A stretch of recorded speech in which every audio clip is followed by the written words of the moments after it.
उन्होंने उसमें पार्लियामेंट के अंदर जो पास हुआ है पूरा उन्होंने डेट टाइम समेत लिखा है। और उसके बाद में हमने उनसे कहा कि भाई आप लिखें, कैलेंडर छापें, लेकिन इस कैलेंडर के अंदर कोशिश करें कि जो भारत में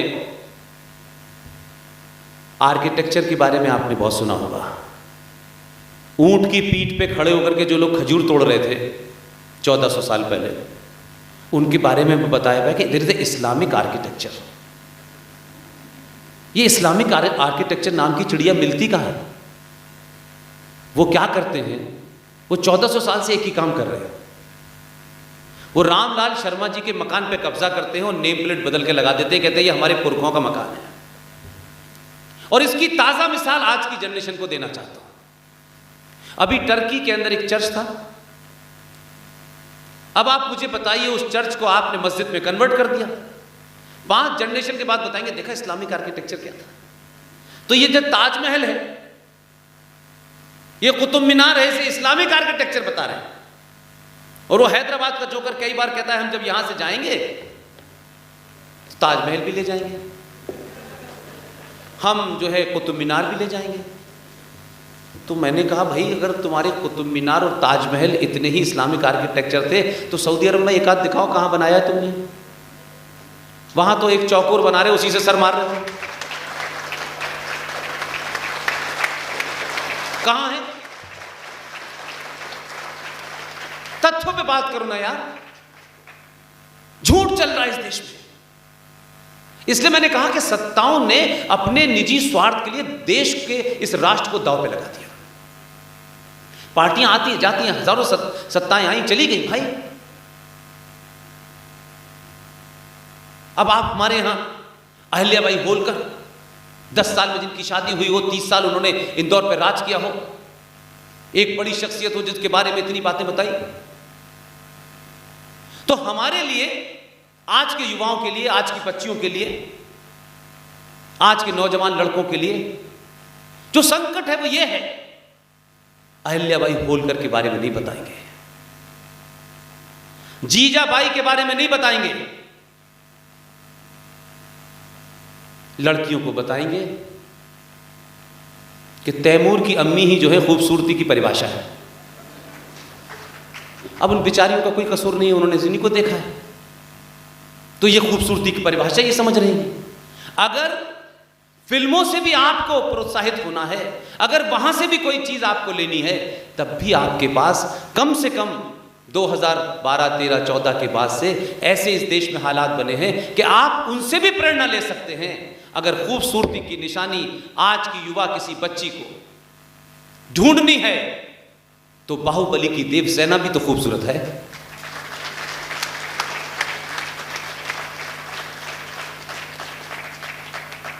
और ये पीछे बाल गिराने वाले बाल, एयरपोर्ट पे अपना चेकिंग कराने वाले लोग, my name is Khan, I am not a terrorist, अगर यही बनना है हिंदू पुरुषों को तो बाहुबली बनने में कोई बुराई नहीं है। अगर आप इन्हीं फिल्मों से भी प्रेरणा लेते हैं, आपके पास हैं ऐसे आइकॉन, इसलिए अपने नरेटिव को सही कीजिए, अपने आइकॉन को सही कीजिए, आप दुनिया में जहां थे वहीं पहुंचेंगे। अपने अंदर अननेसेसरी, जरूरत से ज्यादा कुंठा मत पालिए कि हम ऐसे थे वैसे थे। आप ऐसा कुछ नहीं थे, चंद लोगों ने अपने एजेंडे के लिए आपको इस तरीके की पोजीशन में लाया। और अब जो कई सारी बातें सिंह साहब ने कही हैं, उसमें मेरा सिर्फ इतना ही कहना है। अभी तीन दिन पहले मैं गोधरा में था। आप सब लोग गोधरा जानते हैं कहां है, पूरा देश जान गया गोधरा, उससे पहले नहीं जान रहे थे। हर घटना के पीछे इतनी बड़ी घटना होगी तब राष्ट्रवादी या सनातनी जानेंगे। ये मेरे लिए दुख का विषय है। अगर आप इतना स्लो चलेंगे, जो ताकतें पिछले 1400 साल से इस फलसफे पे चल रही हैं कि एक पैगंबर की देख रेख में एक युद्ध लड़ा जाएगा, ये मैं नहीं कह रहा, उनकी हदीस कहती है, जो इंटरप्रिटेशन है कुरान की, वो ये कहती है कि जब तक भारत की भूमि पर इस्लामिक झंडा कंप्लीटली नहीं फैल जाता, यानी ग़ज़वा-ए हिंद की स्थापना नहीं हो जाती, तब तक ये लड़ाई जारी रहेगी।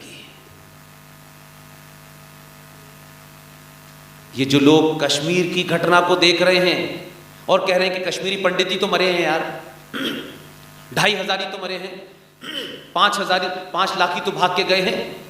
ये कश्मीरी हिंदू पंडित नहीं मरे हैं।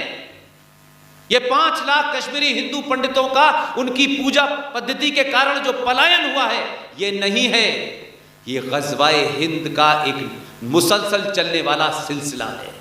जो अब आप आसाम में देख रहे हैं, जो आप बंगाल में देख रहे हैं, जो आप केरल में देख रहे हैं, जो आप दिल्ली में कभी अंकित शर्मा की हत्या होती है, कभी निकिता की हत्या होती है, ये सिलसिला बदस्तूर जारी है। रामपुर नहीं रहा, संबल नहीं रहा, मुरादाबाद नहीं रहा, आजमगढ़ नहीं रहा, अलीगढ़ नहीं रहा, ये तमाम शहरों की जनसंख्या 70% क्रॉस कर गई है। ये जो एक साइलेंट बीमारी है जो पता नहीं चलती और हम लोग कहते हैं नहीं कुछ हुआ नहीं है, ये डायबिटीज की तरह है।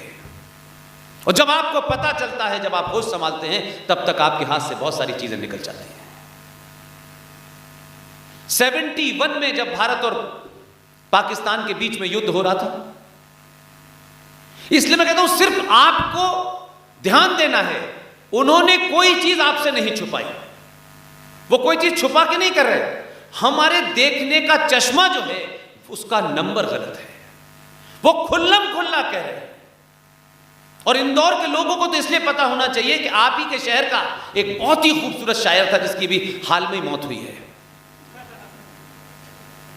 आप ही के शहर का था। वो तो खुलेआम आपसे बात कर रहा था, आप सुनने नहीं चाहते थे। उसमें उसकी गलती नहीं है भाई, वो अपने इरादे, अपने मंसूबे बहुत दिन से लगातार कर रहा था, आप सुनना नहीं चाहते थे। इससे ज्यादा भी कोई आपको कोई करेगा कि रोज आपको जगाए और आप उस पर ताली बजाएं, आप उस पर खुश हो और आपको ये लगने लगे नहीं भाईचारा है। कश्मीर में भी बड़ा भाईचारा था, कश्मीरियों को भी बड़ी आदत थी भाईचारे की, ये किस दिन चारा हो गए पता ही नहीं चला। और जब तक ये होश संभालते तब तक इनकी हजारों, इतने 700-800 हजारों साल की जो इनकी सभ्यता थी, परंपरा थी, जो ज्ञान था, सब उड़ गया। अब वही कश्मीरी जिनके 10-10 कमरों के मकान थे, 50-50, 100-100 एकड़ में सेब के बाग थे, उन्होंने कश्मीरियों ने कभी आज तक किसी मुसलमान को शायद ऊंची शब्दों में बात तक नहीं की होगी, कभी उनको इस्लाम को लेकर गाली नहीं दी होगी। इनसे ज्यादा कोई सेकुलर हो सकता है? इन्हें छोड़ो, इनको मारा इसीलिए गया कि इनकी उपासना और पूजा पद्धति उन्हें बर्दाश्त नहीं थी।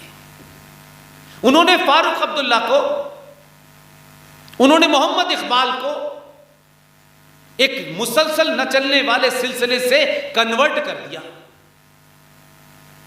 एसके कौल साहब दिल्ली में मेरे पड़ोसी हैं, इनसे पूछिएगा, आपके इंदौर से ज्यादा जुड़े हुए हैं। ये इनका 7वीं बार पलायन हुआ है, 7th टाइम।